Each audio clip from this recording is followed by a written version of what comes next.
what types of political culture we had discussed. 3 types of political culture given by Almond and Verma. Political culture, parochial, subject and participant. नहीं याद है? Bureaucratic culture, administrative culture. 4 types. Again, Almond and Verma. We also discussed what is the benefit of studying all this. Right? So when you think of, right, when you study, let us say, any value or any premise in the Constitution, your primary purpose is to understand that what was the basis, what was the need for creating this Constitution, and what problems it is going to solve. Right? So to understand what kind of problems exist, we have to understand the culture. Right? Culture is a consequence of many factors over a period of time. Right? It's not something within a day or 2. So it takes years and years to develop a culture. Right? Now, so in Indian context, we studied socialism as one philosophy, right? Or democratic socialism as one philosophy. What is the meaning of that socialism as an idea? At least you will remember that. What is that socialism? What is the concept of socialism?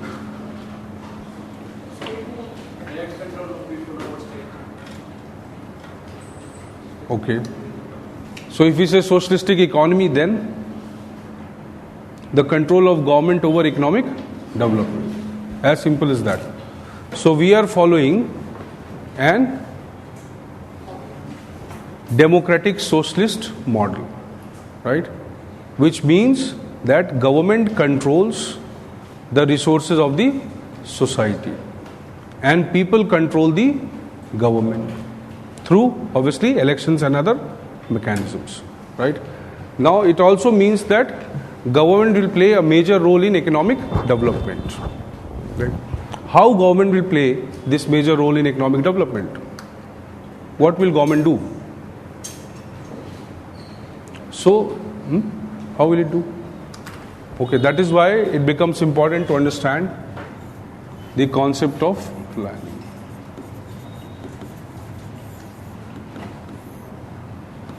Fine. The topic, plans and priorities. Right? You have studied Unit 1 now, little bit. Right? Public choice approach, neoliberal movement. You've done that, neoliberalism, PCA. Fine. So see, plans and priorities. Why planning becomes important? Because planning is the method, right? It is the framework through which we are going to achieve the goals of socio-economic development in a country like, let's say, India, where the framework is a democratic socialism, right? So planning or studying planning becomes essential to understand how we are going to develop this society, right? Where we have followed a typical type of political system and a typical type of economic system, right? So we'll talk about planning today, right? It's not a very dominant chapter, right? But still, okay, there are some very defined nature of questions which are asked from this chapter. But this chapter again can be linked to so many other chapters. Like I said, the concept of democratic socialism or socialistic model of development, right, means that there is a need for planning, right? So how you define planning now? How do you plan? Do you plan something? Have you planned your lives? You've planned your career? You have identified your career or you have planned your career? Maybe you have identified. And then you will plan for achieving that goal. Right? So how have you planned it? You have planned it?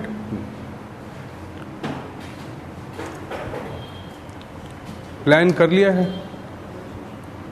अभी plan हो गया? See, you are studying, right? You are devoting number of hours. You have planned it or not? So what does planning mean? How did you plan? Okay, let us go to the very basic understanding. How did you plan? What did you do?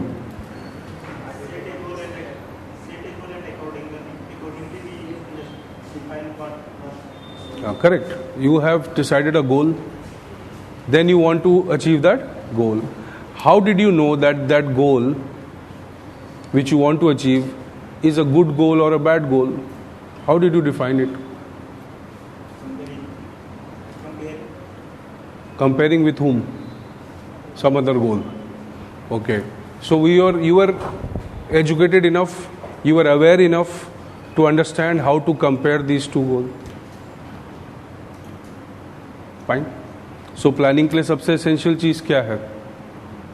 Knowledge. That is the root of planning.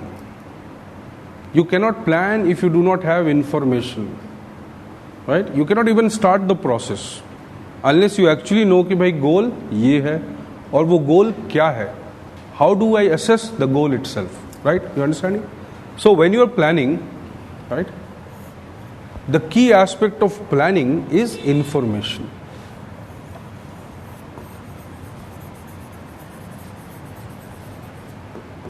Right? Or you can say, let us say knowledge.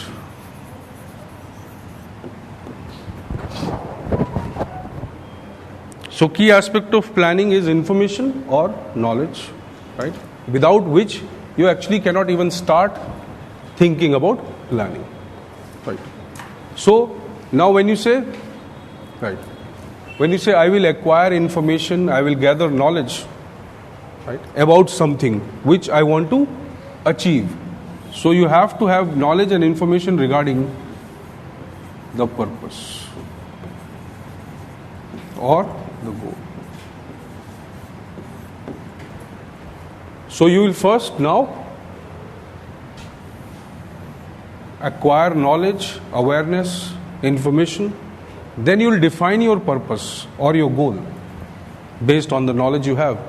Then it will give you the clarity of your purpose. Otherwise your purpose will always be without any clarity. It will be a confused purpose. You will not know IAS बनना अच्छा PCS बन जाओ. IAS बनना है तो IAS में there are 20 plus services. Now see, you are not very sure, no, that you want to exactly become this or you want to become this. You are going by popular perception कि IAS बनना है. But you might have interest in so many other type of functions which you don't know right now, right? Because obviously you have not analyzed it. So there are a lot of other services which probably you might be more interested if you want to enjoy that work. But right now you are going only by popular perception कि भाई IAS पे power होती है इसलिए IAS बनना है. नहीं. चलो, इंडियन पोस्टल सर्विस का कोई रोल नहीं है. Why not? Hardly people go for Indian foreign services. There are people, but still IAS is still above all of them in terms of preference. So it is quite logical that if you do not define your purpose clearly, you cannot plan to achieve that purpose. Correct? Now see, imagine it is about, I am talking about individual level. Now imagine at the level of a nation, at the level of a bigger political system. अब ये कैसे होगा? It's not a small task, right? So planning became a very technical. Are you getting? It became a technical exercise. Or it is a technical function. It is not a simple function of defining a goal and then saying I will achieve the goal. It is a very technical function, right? And which requires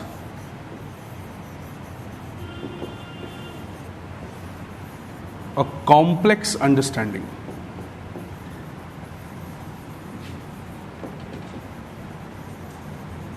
Complex understanding of various factors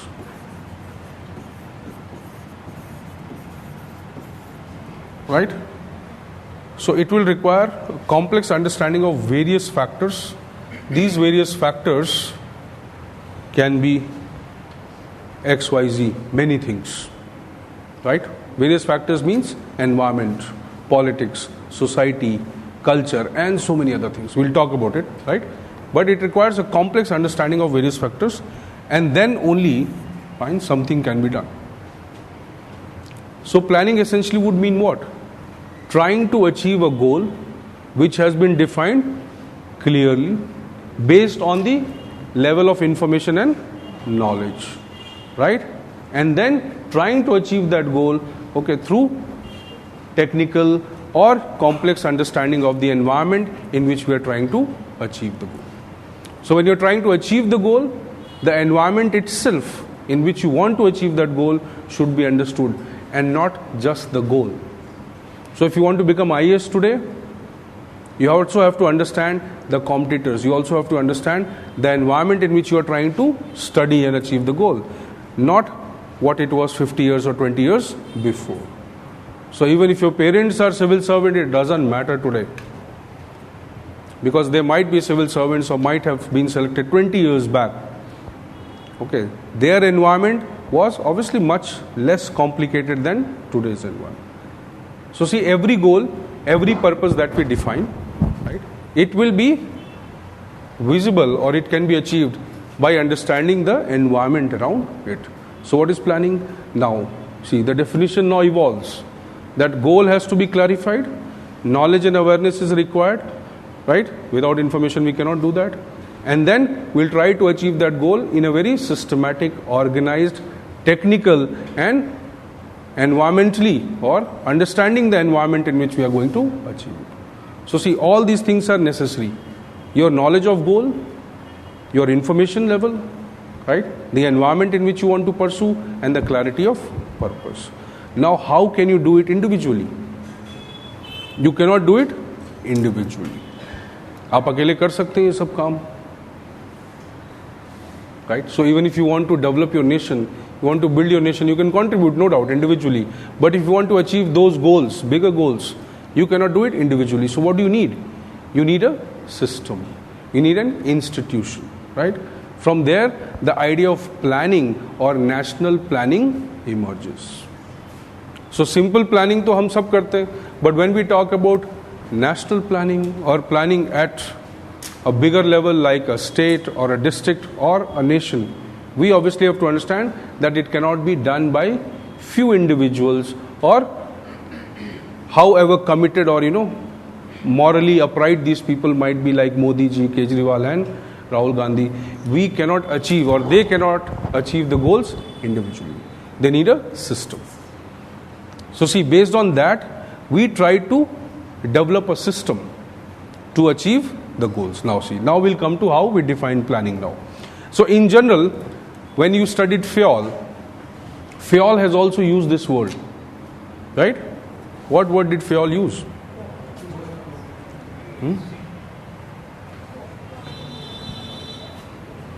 Right. We can give a reference. See, Fayol, there are many scholars who have talked about planning, like Fayol.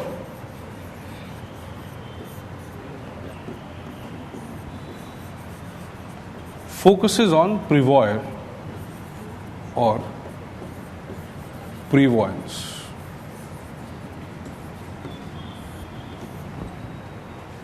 Right?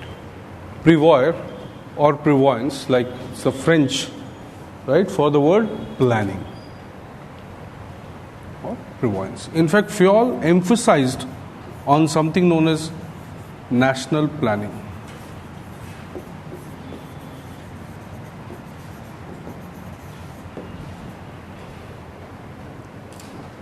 National planning, right?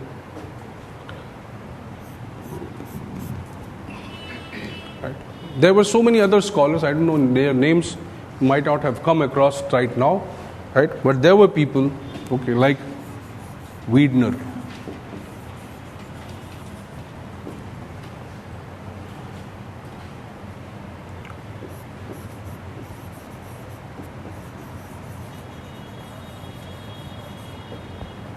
and others. Don't write all the names, it's okay. Widener, Montgomery, and certain other scholars, right, who believed that planning is a very crucial aspect, even in organization as well as the national level. They started believing that government is also like a big organization, right? And so to run a society or a nation, there is a need or there is a focus on planning. We are using the word planning, but logically, when you say planning and when you say somebody is planned and somebody is non-planned, how do you differentiate between the two?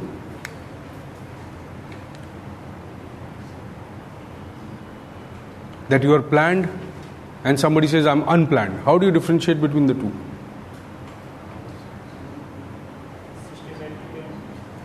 Correct. Systematic and emotional, right? They are two different. So when you say planning or planned, right, majority of these scholars, they supported that decisions which we make, right, the decisions which we are taking, the decisions or the consideration of these decisions must be dominantly facts. The decisions should be taken on facts, data, statistics.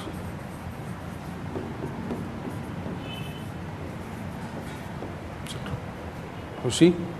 So when a moment you say planning, what does it actually mean? It actually means a scientific assessment, right? Or a scientific pursuit of decisions. That is what planning is.